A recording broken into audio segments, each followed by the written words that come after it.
I want you to take a look at your hands right now. Just take a look at your hands. Every little intricate detail about your hands was created for a reason. There's a purpose for it. And if you just look at the little crevices of your fingers and every little detail, right? You were born with your body.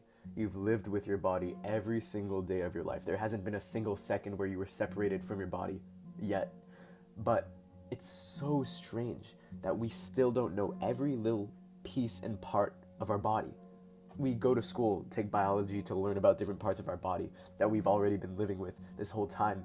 And how can there not be a designer behind all of this? How can there not be someone? It's all intentional. If you actually learn about the human body and how complex it is, you can't possibly, like, the universe rolled the dice and it just happened to be this way. You can't. And I want to read with you a passage from Psalms 139. I praise you, for I am fearfully and wonderfully made. Wonderful are your works. My soul knows it very well. My frame was not hidden from you when I was being made in secret, intricately woven in the depths of the earth. You are not an accident, okay?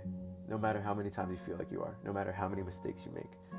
If there is a single molecule out there in the universe that is outside of God's sovereignty, outside of God's awareness, this entire thing, it's a lie, and you can't trust it.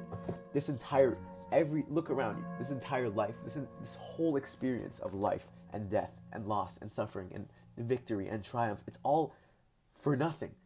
Because if it can all be an accident, what was it all for? God does not roll dice with the universe. I want to tell you something.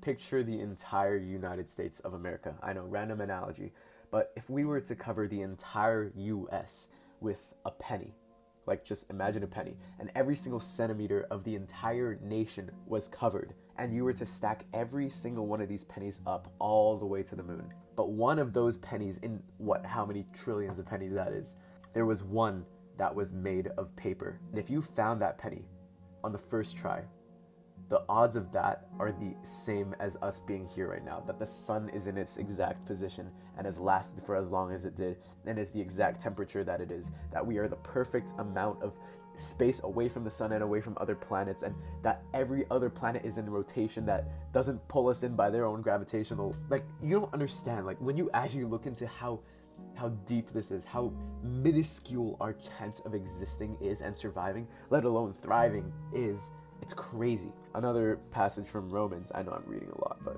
Romans 1:20, for his invisible attributes, namely his eternal power and divine nature, have been clearly perceived, as in, look at creation, look at nature, look at the sky. What the heck? If you just look at creation and you genuinely, like, marvel at it, there is no way there is not a creator.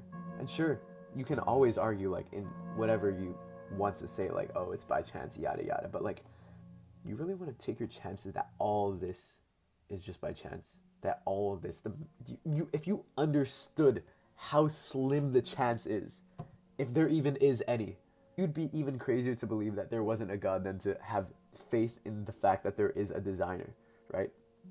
And once again, that just goes to show our lack of human understanding. For I know the plans that I have for you, not to harm you, but to prosper you, to give you hope and a future. How can all these things, these promises that we hold on to these promises, especially in times of suffering, how can they be of any basis for truth, of a solid foundation, if anything is left to chance? The devil wins when you believe that God is sovereign over 99.9% of the universe. If there's any slim thing that is up to chance, like God is like, oh, damn, wasn't aware of that. That was an accident. That wasn't supposed to happen. He's not God. God is sovereign. And he has a plan for you and me. And that's the truth, whether you believe it or not. And there's no such thing as your truth or my truth. Those are opinions. There's only the truth. And whatever we take from around that, that's an opinion. That's a lie. That's all I need to say. Get after it.